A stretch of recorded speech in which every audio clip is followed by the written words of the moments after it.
Good afternoon. Bali, ibang araw ngayon. January 20 na ata. January 20. Check nga natin kung January 20. 21 na pala. Putang ina. Sunday 21.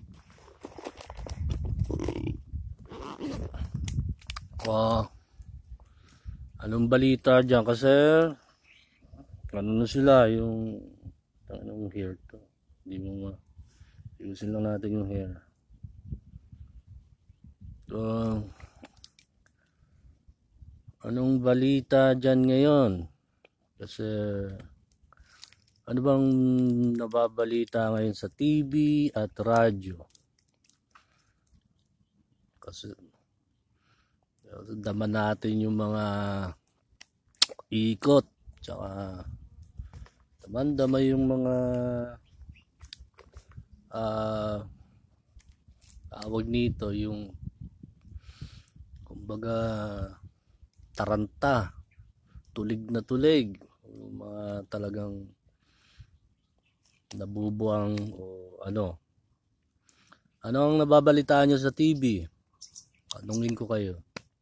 Kasi kalimitan ng balita dito na kay sa Channel 5 Channel 5, Channel 7. Ewan ko kung may ABS na, meron yata.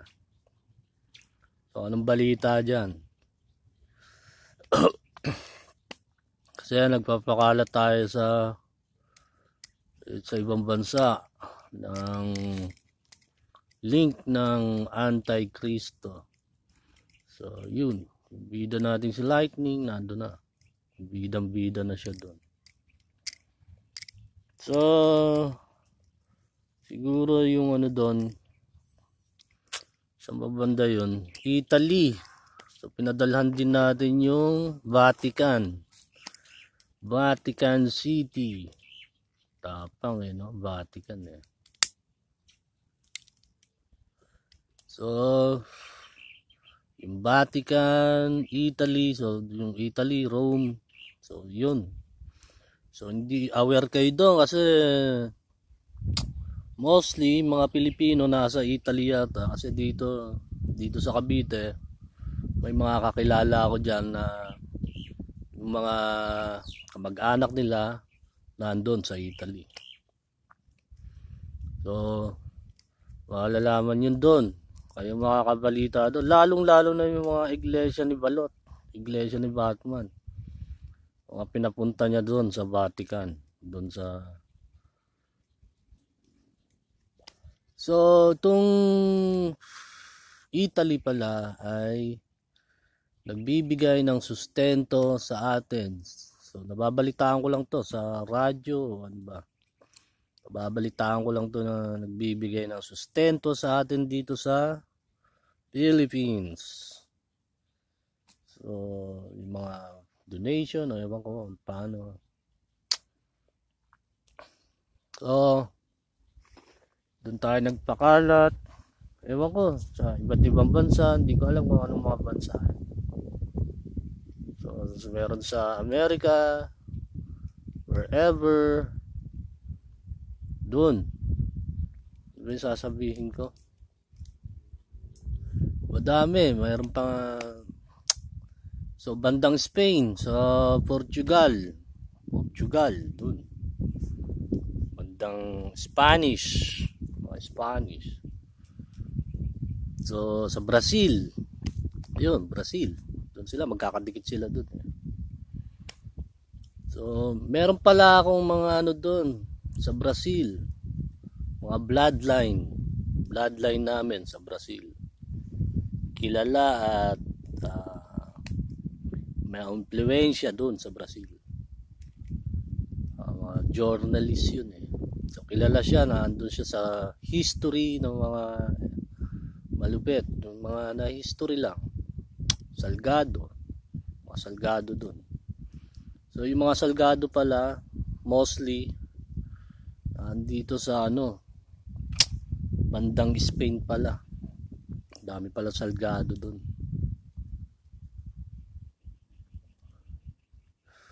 So, yung mabigat-bigat na salgado, ewan ko, nandito, nasaan. Kaya pala takot na takot kasi lakas palang backer natin dun sa ibang bansa.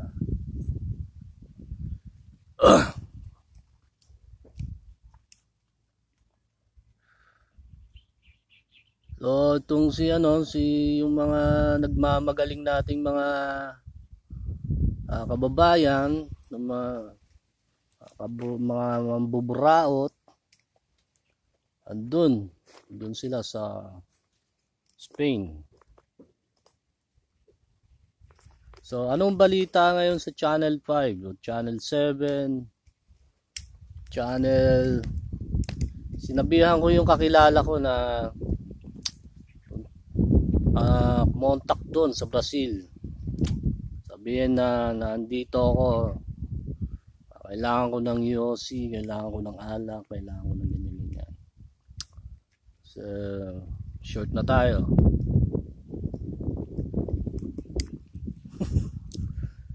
Sinabihan ko sila doon na iparating doon yung mga nangyayari dito tungkol sa mga baliw na to. So, dito sa Cavite, ako lang ang niloloko, nakapalibot sila dyan. Hindi ko alam kung sino-sino ang mga yan. So, ang gusto nila ay mahuli ako. Ewan ko tong nanay ko naman, tong image ni Jan gusto ring sirain. Yung imahe ko, yung image ko. Ano ba yung image? Yung pagkatao mo. Yung pagkatao mo na gustong sirain. Hindi rin siya sa iba dito sa mga siraulon to. So sa tansya ko, may mga tao na ewan ko kung baka dito sa Cavite may nagbabalak sigurong magpiling ako na ire-represent yata yung ating mga grupo. Baka gusto akong siraan at sila yung tata yung representante ng bato. Tangina talaga tong mga adik na to. Adik talaga eh. Takin mong kapal na mukha. Kung totoo yung ating tansya, yung mga hagap-hagap, mga hinagap, totoo yung tinatansya natin yon, kapal naman ng mukha ng mga to, putang ina. Grabe, tigas ng mukha. Napakaganda kung magkakaroon tayo ng budget, no? Kung nagkaroon tayo ng budget, lipad tayo dun sa ibang lugar. Kasi mga bastos to mga putang inan to eh. Gago. Walang kinikilala to mga siraulong to. Akala mong sino. Akala mong kung sino dito. Mga putang ina. Para bang Poncio Pilato. Parang mga Poncio Pilato. Bagang sa kasabihan sa atin, sino ka bang Poncio Pilato? Sino ka bang Poncio? Diba? Mga Poncio, ang daming Poncio Pilato rito. So, marami kasi nga nandito tayo sa ginipit tayo. Wala tayong tawag nito, yung awanti kwarta. So magapalata, magapiko, wala tay kwarta. So, iba yung matindi yung mga tirada nila rito. Kasi nga kita mo, hindi ako nakapagtrabaho, ang ginagawa ko lang, sumideline lang kung ano yung kaya kong trabahuin. Kasi kung magtatrabaho ako, gulo yun, sigurado. gulo ang mangyayari kasi sigurado dun sa pag nagtrabaho ko, hindi naman ako yung taong manhid. Hindi ako yung taong nagpapasakay lang ng nagpapasakay. So, hanggat maaari yun, iiwas na lang tayo. So, kahit pa paano naman makakaplano rin tayo paano kumita ng atin. So, ano ba ang balita ngayon sa Channel 5? Kasi kalimitan doon si Tulpo. Yun, si Tulpo. Maepal talaga to si Tulpo. Ano ba binabalita ni Tulpo? Tapang nga raw si Tulpo. Puta na. Binubuwag nga daw niyang lahat. Tapang Tigasin si Tulpo. Buwag-buwag niyang lahat. Tayo na. Pabuwag natin yung mga loko-loko rito. Yung mga baliw, yung mga nababaliw na para malaman natin kung talagang matigas, talagang baka meow, baka chicken, awit. Diba? Tapang-tapang, mason daw, mason May influensya ako. Member ako ng mason. Tanginan nyo. O 3 kilyon ako. Akro ko. Tanginan nyo. Kaya paloko-loko. Tau Gama. Tangina ka. Ba? Ano ang pinakamalakas sa lahat? Yung grupo ko o yung grupo ng mga putang inan to? Partida. Ako lang. Pinapartidahan ko kayong lahat. Ako lang.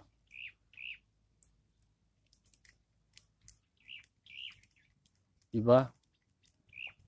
Kaya natutuwa naman ako sa mga tropa ko na mga may frat din. Na natutuwa ako na lalo na yung mga 3 kilyon. Mga akro doon. Natutuwa ako na yung kumbaga yung respect o yung tawag nito. Yung pagtrato ba?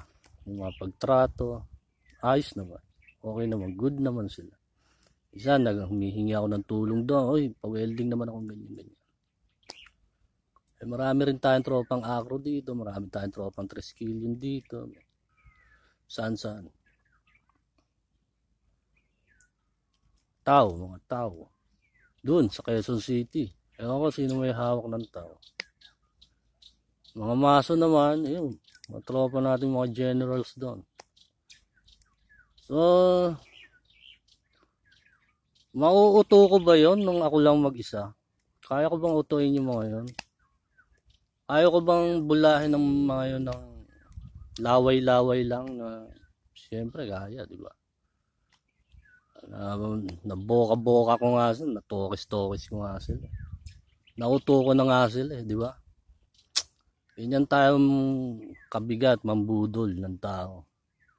Yan tayo kabigat magpasunod ng mga tao.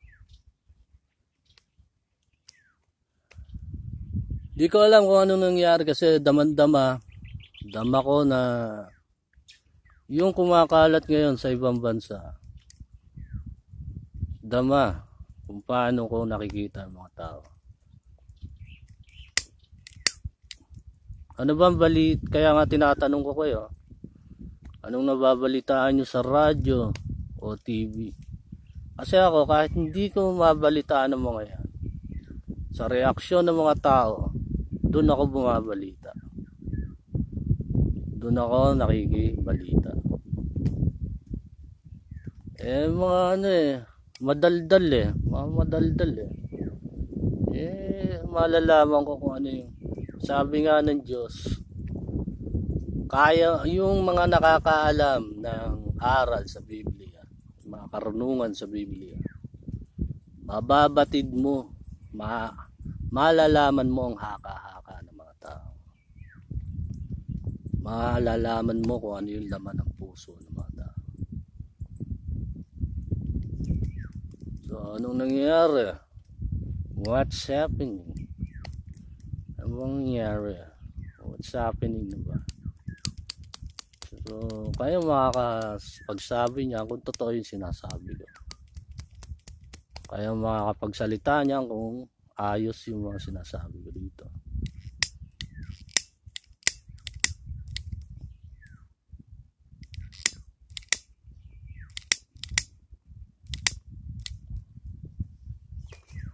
So, kasi tayo noon, kahit na sabihin natin tayo may mga backer na mabibigat, mga kilalang taong mga kilalang tao na malulupit, kahit na tayo mga yung di naman sa above noon nung unang panahon, kahit bagay tayo simpleng tao noon, at wala rin akong alam na ganun pala yun, yung gawing kang low moral ka ng mga tao. Ako naman, wala rin akong alam na nagpahatak naman ako na paano ba yun? Yung pala, dami ng taong na hindi ko na maalam na gano'n. Baga, nandun tayo sa above level, nasa level tayo ng mataas. Merong pahina na gagawin kang maging low moral kang tao. Ako naman, hindi naman ako gano'n na tao na mapagmataas. Kasi mga kasama ko, mga kanto boys. Doon sa Quezon City, puro mga kanto boys, mga tawag nito, nagtumakbo nga kaming nakabrief doon Blink 182 nga raw. So, ganun kami kakukulit doon.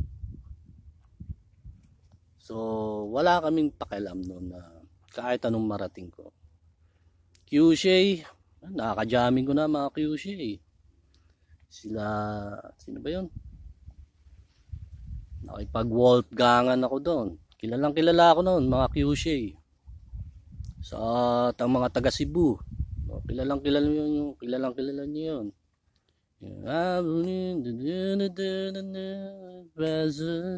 Diba yun? Yun yung mga kanta noon. Makaka-jamming ko yun doon sa Quezon City. Kasi ano ba tawag nyo? Taga-hakot yung tropa ko doon ng mga gamit nila Saan sila pumunta yun? Pupunta sila doon.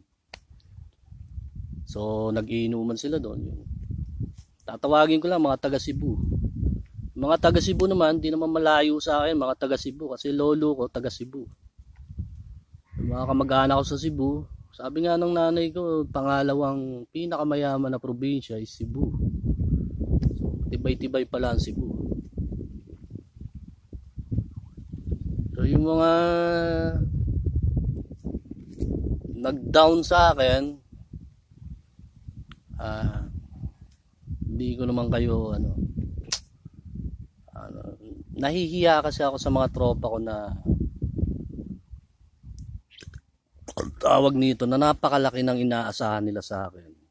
Tapos ganun lang ang mangyayari. Sasabihin ko naman sa kanila, hindi kayo mapapahiya sa akin. Kaya nga tayo nakipaglaban dito. Kaya tayo tumayong mag-isa rito. Kahit ilan silang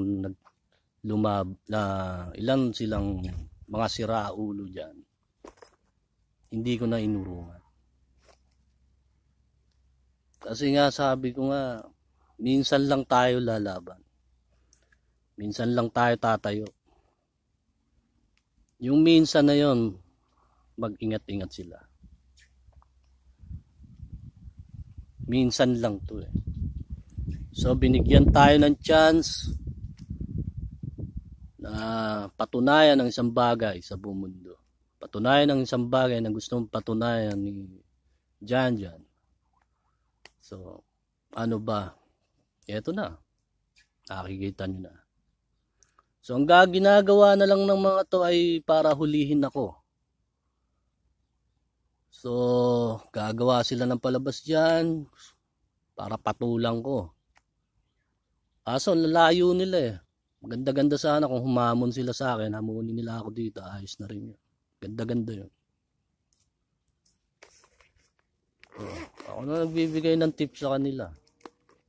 Kasi ganun yung nangyari sa Baghdad, hinamon ako, putang ina, yun. Kahit 3 sila, tinira ko, puta, ako natira, wisit. Ako nadali. Na-set up ako, talagang pinlano ako nun. Paglabas ko, nandun. Nasa kabila yung isa, nasa harap yung isa, yun nandun, takbo naman sa loob yung isa. Napalibutan ako ngayon. May mga hawak, pala, kung ano-ano. Ay, ang hawak ko, putang na, espada ni Panday na hindi na mahumaba. Putang ina talaga. Lugin-lugi ako. So, ganito ako sineset up ng mga gagawin to dito. Marami silang palabas. So gagawin ng mga putang inan to. Gagawin lahat ng mga to para mahulog nila ako doon sa bitag nila. Kaya nga hindi naman sa nagtatampo o nagano. Wala mo lang nagbigay sa akin ng gamit. Para pa tayong ipinapapatay dito na tayo walang laban. Wala tayong kalaban. Lalo na sa mga tropa ko. Punta ako doon kay tropa ko dito sa Amaya. Utang nina, iglesia pala yung hayop na yun. Hindi na ako pumunta. Kasi pagtingin ko doon sa baby bus niya, may mga tatak na iglesia. Putang na, iglesia pala, putang. Siya daw, bibigyan niya daw ako ng baril, putang na. Sabi ng tropa ko dito, punta ka doon, kala Bilesa. Ibigyan ka nun. Putang na, iglesia pala, putang. Hindi na ako pumunta ron.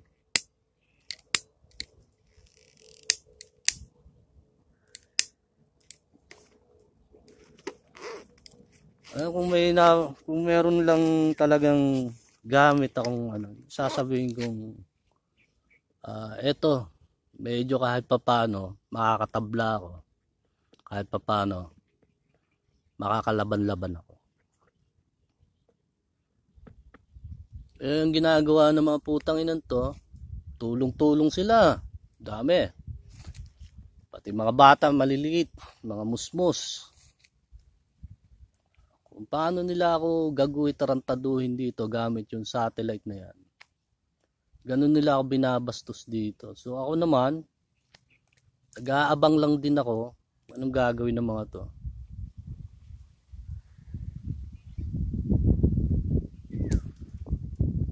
So itong mga nakapalibot sa akin to, hindi ko alam kung mga taga GMA yan o mga, kasi pag mga GMA yan, may mga kasamang mga taga iglesia dyan, mga taga dating daan. Ewan ko na lang. Hindi ko alam kung anong talagang hinahabol nila, kung talagang malakas lang talaga yung appeal natin. Talagang patay na patay sa akin.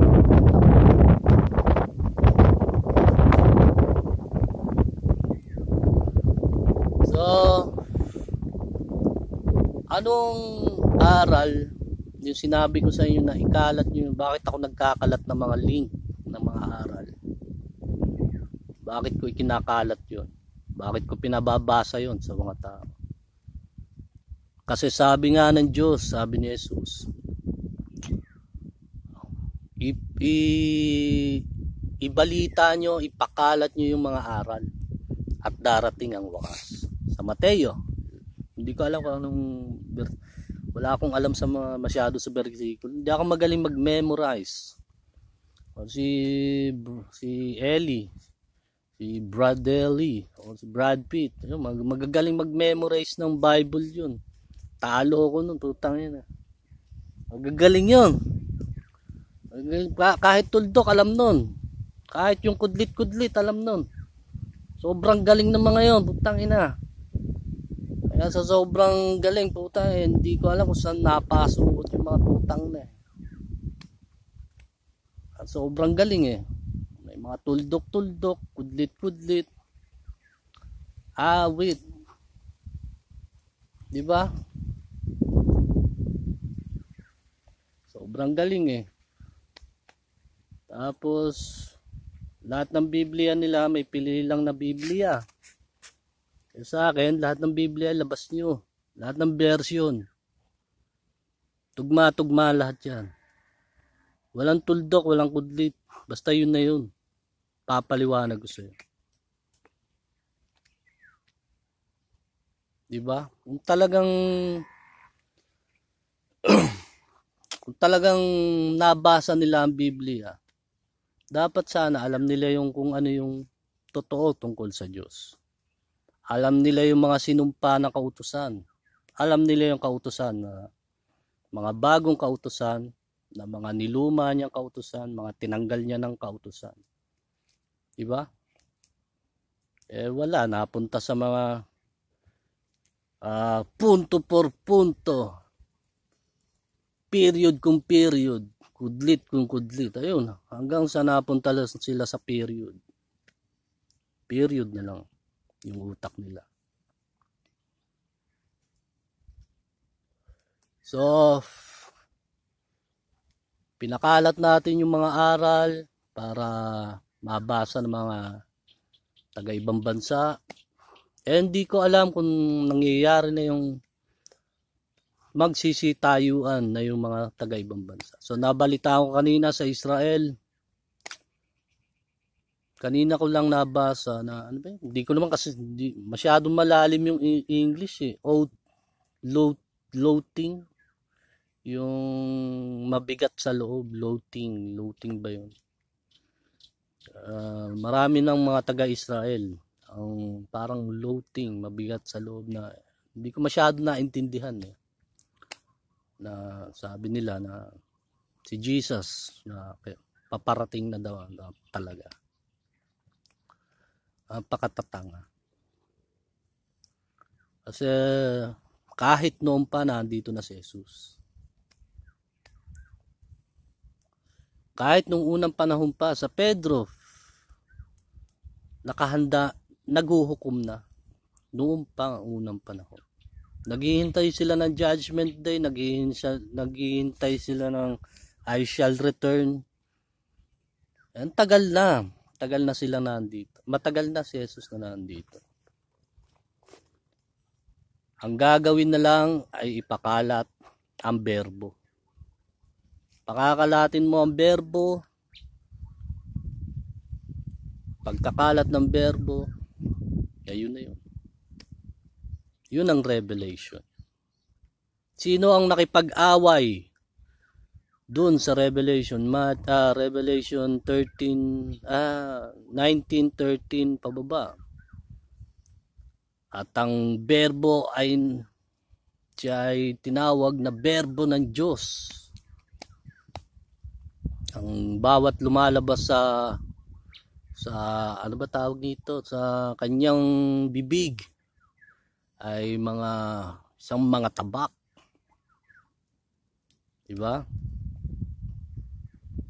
So matagal nang nangyayari. Yung katotohanan na lang, ang huling pakakak. Sabi nga ni Pablo, may huling pakakak, yung huling tunog ng pakakak. Pinakamalakas na tunog ng pakakak. Ang pakakak yung trumpet. So wala naman sigurong nakakaintindi ng trumpet kung totorototin mo lang yun. Yung fruit, di ba? Maintindihan mo ba yung sinabi ko? Fruit. Kung fruit lang yung na sinabi ko, maintindihan mo ba yun? Ibig sabihin ng pakakak ay yun ang mga aral ng Diyos. Mga katotohanan sa Diyos. Kaya kung sa tansya mo, na ito na yung pinakamalakas, na pinakamabigat na pakakak na kumakak sa mga tao dito. Pinakamalakas na pakakak sa buong mundo. Baka ito na. Baka ito na yung sinasabi, ito na yung hinihintay. At ang mangyayari, tangin na. Siguro, sino ba yung mga pinuno natin dito? Sino ba ang una kong hihiyain dito sa Cavite? Sino ba ang una kong excited na ako eh? Sinong una kong pahihiyain dito? Sobrang excited ako. So, mangyayari naman yun. Hintay-hintay kayo. Kaya, kung sa tingin mo, sa tansya mo, na ito na yung pinaka huling pakakak ng Diyos, nakikita mo ang mga bagay na nangyayari sa Revelation, sa pahayag, sa Apokalipto, sa Apocalypse. Nakikita mo na ang mga sinulat doon na nangyayari na dito. Dumating na ang oras na sumamba kayo sa gumawa ng langit at lupa. Patay kayong lahat. So yung judgment, yun na yung judgment. So gagawan ko na lang ng, kaya may part 7 yung ating One God and Judgment para i-rule sila, turuan sila kung paano sila patayin. Yun ang judgment. So pwedeng barbecue, pwedeng gawing mga syokoy o sirena sa dagat. So ganun na ang gagawin natin. Hindi yun maiiwasan kasi mangyayari lahat yun. So, alamin nyong mabuti kung ito na ba o baka piling lang. Baka nagpipiling lang na ito na nga yun. Uy, putang ina, awit. Ito na yun, baka piling mo lang. Alamin mo mabuti kung ito na ang huling pakakak ng Diyos. Dahil sasabihin ko sa inyo, wala nang uulit-ulit. Hindi na mangyayari ulit. Kasi huli nga, di ba? Ang pinakahuling pakakak ng Diyos. Yun na yung huli. Wala nang susunod, wala nang susunod at susunod pa. Bahala kayo sa buhay nyo. Putang ina nyo. Wala akong paki. Goodbye. Diba? Ganun lang yun. Sana gumalaw-galaw na yung mga armies natin, mga taga-Mason, Illuminati. Sabi ko nga, magdidibisyon lahat. Pag nadibisyon na, magbubukod-bukod na. Pagka nabukod-bukod na yung mga pamprito, yung mga pang tabi lang dito sa atin, at yung mga iba yung pamprito, ayos na. Good na yun. So, comedy, di ba? Pero, ang sinasabi ko may logic. Kumbaga, may katotohanan yung sinasabi ko sa inyo.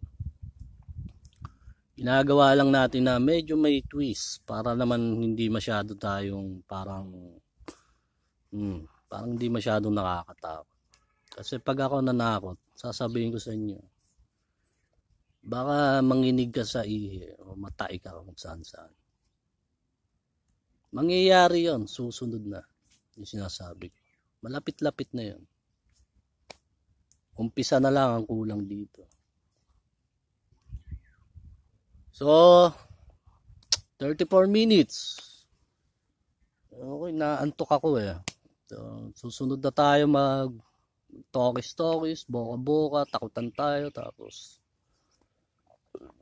sabihin nyo sa mga kasangga natin, sa mga tropa natin, pakalat nyo na agad at sabihin nyo. Makikita nyo yung sinasabi ko. Magbasa kayo ng Revelation, May mga revelation na dito sa hulihan, yung mga sinabi ng mga apostol na mangyayari. May pinaka-revelation pa to sa Apocalypse, pahayag, ewan ko ano, madaming tawag doon, revelation, apocalypse, pahayag. So, doon yung makikita lahat ang mga nangyayari sa realidad na nangyayari sa atin. So, kayo na mismo magsasabi na kung totoo ba talaga ang Diyos. Kung totoo nga ba talaga ang Diyos. So, what is Verbo? He is the Word of God. Ang Verbo ay Diyos. At ang Verbo ay nagkatawan tao noong unang panahon pa. Ngayon, nasa na ang Verbo ng Diyos? Nasa bawat tao ang Verbo ng Diyos. Kaya nga dyan siya tatahan sa inyo. Ngayon, ang mga tagasunod, dati may mga knights ang Rome. May mga knights sila, pinapatay nila yung mga against kay Jesus Christ. Kaya nga itong mga armies ko sa Rome, ang tagal eh. Kaya mas maganda-ganda nga nandun sa Italy tayo nakapagpakala. So may mga knights sila noon, unang panahon. Pinapatay nila yung mga taong hindi susunod. Yun kasi ang patakaran. So, makikita nyo sa Revelation kung ano yung mangyayari. Kung nakakabasa ka na ng Biblia, naiintindihan mo na yung sinasabi ko rito, makikita mo kahit ikaw na lang magbasa dun sa Revelation. Kahit ikaw na lang mismo magbasa dun. Malalaman mo lahat kung ano mangyayari sa susunod. Okay? At susunod na ulit. Hindi natin alam kung makakagawa pa tayo, pero try natin mamaya kasi natamad ako. Susunod na lang ulit. Bye.